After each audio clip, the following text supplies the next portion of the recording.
This video is sponsored by Sarmaya.pk, Pakistan's only website where you can find all the information regarding Pakistan Stock Exchange and mutual funds. अस्सलाम वालेकुम guys, आज की video में हम निशात चूनिया के analysis करेंगे। लेकिन वीडियो में आगे बढ़ने से पहले फटाफट वीडियो को लाइक कर दें और अगर चैनल पर नए हैं तो चैनल को भी ज़रूर सब्सक्राइब कर दें। और चलिए अब वीडियो स्टार्ट करते हैं।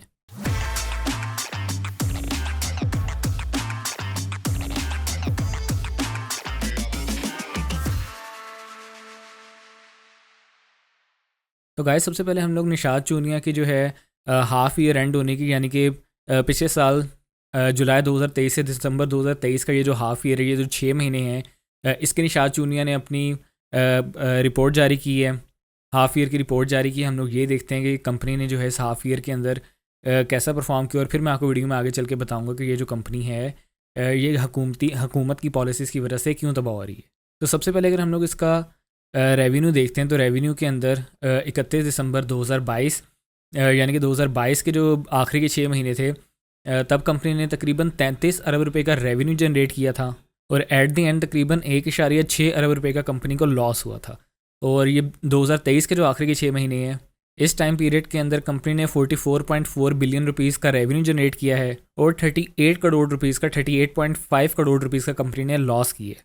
पिछले साल की निस्बत इस साल जो कंपनी है उसका जो ग्रॉस प्रॉफिट है वो तो काफ़ी अच्छा हुआ है। 2.5 अरब से जो है तकरीबन 5.5 अरब रुपए कंपनी का ग्रॉस प्रॉफिट हो गया है। लेकिन जो फाइनेंस कॉस्ट है वो कंपनी की बहुत ज़्यादा बढ़ गई है, क्योंकि जो शरह सूद है उसके अंदर काफ़ी ज़्यादा इजाफा हुआ है, जिसकी वजह से जो कंपनी उसकी फाइनेंस कॉस्ट जो है उसके अंदर काफ़ी ज़्यादा इंक्रीज़ आया है। अगर थोड़ा सा कंपनी के अबाउट अस के बारे में जाने तो जो कंपनी इसके पास 14,400 स्पिंडल्स हैं, और ये कह रहे हैं Nishat Chunian limited has grown to become one of the largest textile companies in Pakistan. अगर ये जो है लार्जेस्ट टेक्सटाइल कंपनी है तो ऑब्वियसली इसने बहुत ज़्यादा लोगों को रोज़गार भी दिया होगा, और अगर ये कंपनी बंद होती है, अल्लाह ना करे या कुछ होता है, तो पाकिस्तान की इकॉनमी को भी नुकसान होगा, बेरोज़गारी भी बढ़ेगी, और यानी कि it will not be a very nice scenario. अब ये कंपनी क्यों मुश्किलात में है आए मैं आपको बताता हूँ। इधर आके अगर हम लोग इसकी डायरेक्टर रिपोर्ट पढ़ते हैं तो यहाँ पे लिखा हुआ है, although the gross profit margin of the company has increase from 6.75% to 12.33% as compare to the corresponding period of last financial year. Due to high cost of borrowing, the company has still reported a net loss. Furthermore, high raw material cost and expensive energy are making it difficult for the Pakistan textile industry to be competitive with the regional competitors. यानी कि जो बिजली महंगी हो रही है, जो gas महंगी हो रही है, उसकी वजह से जो बिजनेसेस है वो काफ़ी हर्ट हो रहे हैं। सिर्फ ये निशात चूनिया की बात नहीं, टेक्सटाइल इंडस्ट्री के अंदर जितनी भी पाकिस्तानी कंपनीज हैं वो सारी की सारी सफ़र कर रही हैं due to bad government policies.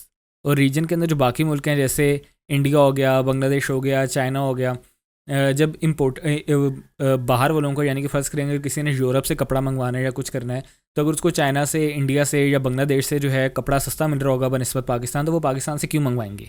इसको नीचे जाके ज़रा थोड़ा ये जो पार्ट है इसको उर्दू के अंदर भी कंपनी ने दिया हुआ है, वो उसको जाके पढ़ते हैं।